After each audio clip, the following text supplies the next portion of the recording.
आज मैं आपके सामने गिरिजा कुमार माथुर जी द्वारा रचित कविता छाया मत छूना का स्पष्टीकरण करना चाहूंगी, इस उम्मीद के साथ कि मेरे स्पष्टीकरण के पश्चात आपको इस कविता से संबंधित जितने भी डाउट्स हैं वो क्लियर हो जाएं। कविता कहना क्या चाहती है ये जानना जरूरी है। ये जानने के लिए जरूरी है कि हम ये जाने कि मनुष्य के जीवन में सुख और दुख जो है वो दोनों आते जाते रहते हैं। दिन और रात का चक्र जैसे चलता है, ऐसे ही मनुष्य के जीवन में सुख और दुख दोनों आते हैं।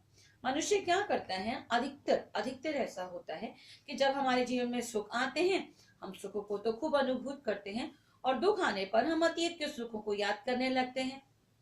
मगर जब हम अतीत के सुखों को याद करते हैं, वर्तमान के दुख तो कम नहीं होंगे ना, वर्तमान के दुख अतीत के सुखों को याद करके बढ़ जाते हैं। तो कविता संदेश क्या दे रही है ये जानिए कि जो भी आपके जीवन की वास्तविकता है, जो भी आपके जीवन की सच्चाई है, आप उसे स्वीकार कीजिए, आप उसे प्राथमिकता दीजिए। देखिए, समस्या आई है तो समस्या में ही उसका समाधान छिपा हुआ है, आप उसे खोजने का प्रयास कीजिए।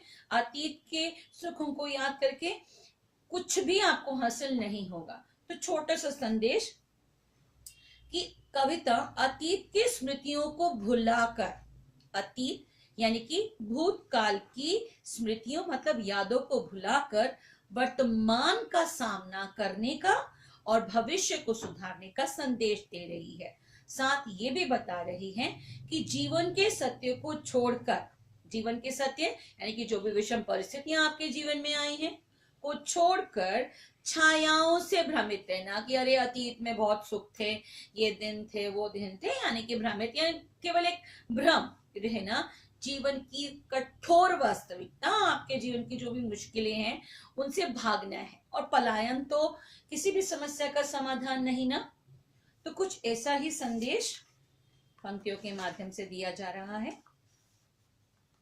कविता छाया मत छूना, छाया मत छूना यानी अतीत को याद मत करना।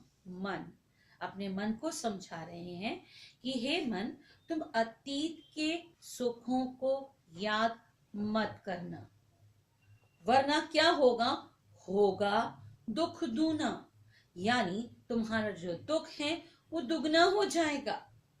जीवन में है सुरंग सुधियां सुहावनी, प्रत्येक मनुष्य के जीवन में सुरंग, सुरंग मतलब रंग बिरंगी यादें, सुरंग रंग सहित यानी कि यादें उपस्थित है जो कि मन को बहुत ही सुहाती हैं, यानी कि मन को आकर्षित करती है, मन को बहुत ही बांधती हैं।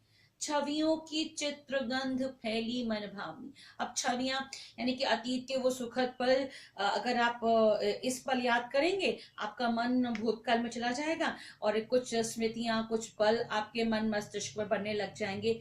छवियों की चित्रगंध यानी कि चित्र की याद के साथ उसके आसपास के गंध की अनुभूति। छवियों की चित्रगंध फैली मन भावनी यानी कि मन को भाती हैं, अतीत के वो सुखद पल हमेशा मन को भाते हैं। कवि संदेश दे रहा है, तन सुगंध शेष रही बीत गई यामिनी, यामिनी मतलब रात, वो रात बीत चुकी है, मात्र उनकी क्या क्या बताना चाहते हैं, जीने के बाद यानी कि समय बीत जाने के बाद मात्र मन को प्रसन्न करने वाली, मन को खुश करने वाली केवल यादें ही शेष रह गई हैं। सो जो समय बीत गया है आप उनकी स्मृतियों को याद मत करो, क्योंकि उनका मात्र तन सुगंध शेष रह गई है, बीत गई यामिनी यानी कि वो रात, वो समय बीत गया है जब आपके जीवन में सुखद पल थे। अभी आपके समय में क्या है, दुखद पल, उनका सामना कीजिए। कुंतल के फूलों की याद बनी चांदनी, कुंतल, कुंतल का अर्थ पीछे देखेंगे, अगर आप ध्यान देंगे तो पीछे भी लिखा है कुंतल मतलब लंबे केश। हम मान सकते हैं कि कवि के जीवन में उनकी प्रेयसी, उनकी पत्नी के साथ कुछ पल रह गए हैं, अतीत के पल ही कहेंगे जो उसको बहुत ही भाते हैं। तो कुंतल के फूलों की याद बनी चांदनी यानी कि लंबे बालों में गूंथे हुए जो फूल थे, वो चांदनी रातें जो थी, वो सब क्या है, केवल मात्र उनकी यादें ही शेष रही, वो सब समय, वो सब पल जो है बीत गई है। भूली सी एक छुअन, भूली सी एक छुअन मतलब भूल कर भी यदि आप अपने अतीत को याद करोगे, बनता हर जीवित क्षण। जीवित क्षण यानी कि आप सोच लीजिए आपका वर्तमान से पलायन है, आप अतीत में चले गए, यानी कि भूली सी एक छुअन बनता हर जीवित क्षण, यानी कि आपके अतीत के जितने भी पल हैं, भूल से भी उनको छूने से वो सब जीवित हो जाएंगे। उनका जीवित होना यानी कि आपका वर्तमान से पलायन, वर्तमान से पलायन यानी कि जो भी परिस्थितियां हैं, कटु परिस्थितियां कह सकते हैं, विषम परिस्थितियां कह सकते हैं, उनसे पलायन। समस्या का समाधान नहीं मिला, भूली सी एक छुअन बनता हर जीवित क्षण, छाया मत छूना मन होगा दुख दूना। सो मन को समझाने का प्रयास किया जा रहा है कि अतीत के सुखद पलों को याद मत करना मन, वरना तुम्हारा दुख जो है बढ़ जाएगा। तो इस पद्यांश से संबंधित कुछ प्रश्न जो है मैंने लिखे हैं, और इस उम्मीद के साथ कि उनका उत्तर अब इन पंक्तियों के स्पष्टीकरण के बाद आपको मिल जाएगा। जैसे, अतीत को छूने से मना क्यों कवि कर रहा है? क्यों कर रहा है? क्योंकि अतीत को यदि हम याद करेंगे तो वर्तमान से पलायन हो जाएगा। वर्तमान से पलायन का मतलब वर्तमान में जो दुखद स्थितियां हैं उनसे पलायन होकर अतीत के सुखों में भ्रमित। अब आप अतीत में जाकर तो आप अपने सुखों का, अपने दुखों का जो है समाधान नहीं खोज सकते ना। तो अतीत को छूने से मना क्यों कर रहा है? ताकि आप वर्तमान परिस्थिति का सामना करें। मन का दुख कब बढ़ जाता है? हाँ जी, जब आप अतीत के पलों को याद करते हैं। जीवन में क्या शेष रह गया है? अगर हम पद्यांश देखें, जीवन में क्या शेष रह गया है? जीवन में मात्र उन यादों की सुगंध शेष रहेगी, उनकी अनुभूति शेष रह गई है। अतीत कब जीवित हो हमारे सामने आ जाता है? जब हम वर्तमान से भागकर अतीत में चले जाते हैं, यानी कि स्मृतियों में गुम हो जाते हैं। अतीत को मात्र छूने से उसका परिणाम क्या निकलता है? अपनी कठोर वास्तविकता से दूर हो जाना। अब हम आगे समझाएंगे। तो यश है या ना वैभव, मान है न सरमाया, जितना ही दौड़ा तू उतना ही भरमाया। बहुत बड़ा सत्य छिपा है कि मनुष्य जीवन भर यश, मान, सम्मान, वैभव, धन, संपत्ति इसी के पीछे भागता रहता है। अच्छा, इच्छाएं जो है उसके जीवन की समाप्ति नहीं होती। तो यश है न वैभव, वैभव मतलब संपत्ति, मान है यानी कि आपके मान सम्मान की बात कीजिए, न सरमाया, सरमाया मतलब जो पूंजी आपने एकत्र की है, यानी कि इनका कोई भी अस्तित्व नहीं है। जितना ही दौड़ा तू, जितना तू इसके पीछे भागेगा उतना ही भरमाया। भरमाया मतलब भ्रमित होगा, तुझे लगेगा कि तेरी इच्छाएं पूरी हो जाएंगी, पर इन इच्छाओं का अंत नहीं। प्रभुता का शरण बिंब केवल मृग तृष्णा, पर प्रभुता मतलब बड़प्पन का एहसास कि हाँ हम बड़े हैं, हमारी बातों का आदर सम्मान होना चाहिए, मेरी बात को महत्व देना चाहिए। केवल ये छलावा, यहाँ मृग तृष्णा छलावे को कहा है। उस छलावे को आपने देखा होगा कि हिरन जो है वो रेगिस्तान में पानी की तलाश में दूर तक भागता है, पेड़ों की छाया को देखता है, उसे लगता है आभास होता है कि पानी मिल जाएगा, दौड़ता जाएगा, पानी वहां नहीं है, केवल धोखा है, छलावा। ऐसे ही मनुष्य के जीवन में मान, सम्मान, यश, प्रतिष्ठा और पूंजी मात्र छलावा है। मनुष्य केवल इनके पीछे भागता है और उसको कुछ भी प्राप्त नहीं होता है। ये सब चीजें भागने से प्राप्त होने वाली है भी नहीं। हर चंद्रिका में छिपी एक रात्र कृष्णा। देखिए कितनी बड़ी बात कवि यहाँ पर कह रहा है। हर चंद्रिका में छिपी यानी कि चंद्रिका पूर्णिमा, पूर्णिमा यानी कि सुखद पल। तो हर चंद्रिका में छिपी एक रात कृष्णा, कृष्णा मतलब अमावस्या की रात, या कह लीजिए आपके जीवन में आने वाले दुख, वही दिन रात का चक्र कि सुख आए हैं तो दुख तो आएंगे ही। तो हर चंद्रिका में छिपी एक रात कृष्णा है, यानी कि सुखद पलों के बाद दुखद पल तो आएंगे ही। तो जैसे आपने सुखद पलों का मतलब कह सकते हैं स्वागत बहुत प्रसन्नता से किया, तो दुखद पल यदि आपके जीवन में आए हैं, इनका भी सामना कीजिए। इनको भागने से, इनके पलायन करने से समस्या का समाधान नहीं होगा। जो है यथार्थ कठिन, यानी कि जो वास्तविकता आपको कठिनाई नजर आ रही है, जिसको समाधान नजर नहीं आ रहा, उसका तो कर पूजन, यानी अपनी आई समस्या का समाधान खोज। जो समस्या तेरे सामने उत्पन्न हुई है, वास्तविकता यानी कि यथार्थ की जो समस्या है, उसका समाधान खोज। समस्या मैंने पहले बता दिया, हमेशा समाधान साथ लेकर आती है। मनुष्य को अतीत में जाकर उनका कोई भी समाधान प्राप्त नहीं होगा। तो जो है यथार्थ कठिन, माना तेरी वास्तविकता जो है, विषम परिस्थितियां जो है, उनका सामना कर पाना बहुत ही कठिन है, पर तू कर उसका पूजन। तुझे उसी को कहीं ना कहीं स्वीकार करना पड़ेगा, उन्हीं परिस्थितियों तुझे लड़ना पड़ेगा, वरना छाया मत छूना मन, होगा दुख दूना। नहीं तो तुम केवल अतीत के पलों को ही याद करते रह जाओगे, और जिससे तुम्हारे मन का दुख दुगना हो जाएगा। पंक्तियां लास्ट की जो अंतिम पद्यांश दिया बहुत ही गजब है, मतलब मुझे बहुत पसंद है। समझाना क्या है, दुविधा हत साहस है। प्रत्येक मनुष्य के पास हिम्मत है, परंतु दुविधा में भी ग्रस्त है। क्या अतीत के तो सुखद पल थे, वर्तमान की अब दुखद स्थितियां हैं। तो दुविधा हत साहस है, यानी कि साहस है। मनुष्य को दुविधा है। दुविधा किस बात की है कि कैसे वो कहीं ना कहीं अब इन वर्तमान में आए परिस्थितियों का सामना करे। भी सुखद पल तो साहस, हिम्मत है, परंतु दिखता है पंथ नहीं, पर उसका रास्ता नजर नहीं आ रहा। क्या करे क्या ना करे। अरे अतीत को छोड़ो तो सही, तब तो रास्ता नजर आएगा। तो दुविधा हत साहस है, दिखता है पंथ नहीं, मार्ग नजर नहीं आ रहा।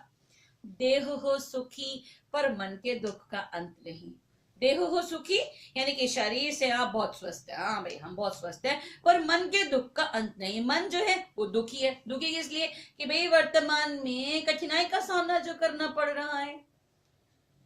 देखा, तन और मन में सामंजस्य नहीं है, यानी कि आपका तन जो है वो तो कहाँ है, वर्तमान में है, और मन कहाँ, अतीत में भटक रहा है। इनके तन और मन में जो सामंजस्य, समस्या का समाधान कैसे खोज लोगे। तो देह हो सुखी पर मन के दुख का अंत नहीं। प्रत्येक मनुष्य की स्थिति है कि जब दुखद फल आते हैं, अतीत में गुम हो जाता है। तो शरीर से तो हम स्वस्थ दिखते हैं, पर मन में किसी ना किसी द्वंद्वात्मक स्थिति का हम सामना करते रहते हैं। दुख है, हाँ इस बात का दुख है, ना चांद खिला शरद रात आने पर। उम्मीद करते हैं कि भाई ये सुखद पल हमारे जीवन में आने चाहिए थे, पर नहीं आए। इस बात का दुख है कि आपने सुखों की कामना की और आपके जीवन में सुखद पल नहीं आए। पर क्या हुआ जो खिला फूल रस बसंत जाने पर, यानी कि जब आपके जीवन में सुखद पल आए, आप उस आनंद को उपलब्ध कीजिए ना। अब क्या कर रहे हैं, अब आपके सामने जब सुख आ गए तो आप सोच रहे हैं जी हमने इस सुख की कामना तब की थी, तब तो मिला नहीं। यानी कि कभी बहुत तरीके से समझाने का प्रयास कर रहा है। क्या समझा रहा है वो आपको, कि कवि का मानना है कि समय बीत जाने पर भी उपलब्धि जो है मनुष्य को आनंद दे सकती है। यानी कि जिस समय आपके जीवन में सुखद पल आए हैं, आप उससे अनुभूत कीजिए। जो ना मिला भूल उसे कर तू भविष्य वरण। क्या चिपक कर करना, माना आपने सुखद पलों की कामना की, नहीं प्राप्त हुए, भूलना उसे, आगे बढ़, अपने भविष्य को संवार। क्या हुआ, सॉरी अगेन बोलूंगी, जो ना मिला भूल उसे कर तू भविष्य वरण। यानी कि जो भी अतीत में तुझे प्राप्त नहीं हुआ तो उसे भूल जा, अपने भविष्य को संवार। भविष्य को कब संवारोगे, ध्यान रखना वर्तमान में रहकर ही हम अपना भविष्य सुधार सकते हैं। देखिए बहुत अच्छी पंक्तियां मैंने अभी सुनी थी, और मुझे लगता है आप लोगों को बताना जरूरी है। अतीत आपके हाथ में नहीं, जा चुका है। भविष्य आपने देखा नहीं, कौन सा पल आपके हाथ में है, आपके हाथ में है वर्तमान। अब उससे सवारो। वर्तमान में जो मुसीबतें आई हैं, जो समस्याएं आई हैं, उन उनका समाधान खोजो, और समस्या का समाधान खोज लोगे तो भविष्य आपका अपने आप ही सुधर जाएगा। तो जो ना मिला भूल उसे, समझ में आ गया ना, जो ना मिला भूल उसे, यानी कि जो तुमने कामना की तुम्हें प्राप्त नहीं हो उसे भूल जा, अपने भविष्य को सवार, छाया मत छूना मन, होगा दुख दूना। यानी अपने अतीत को याद मत करना, अन्यथा वर्तमान के दुख और दुगने हो जाएंगे।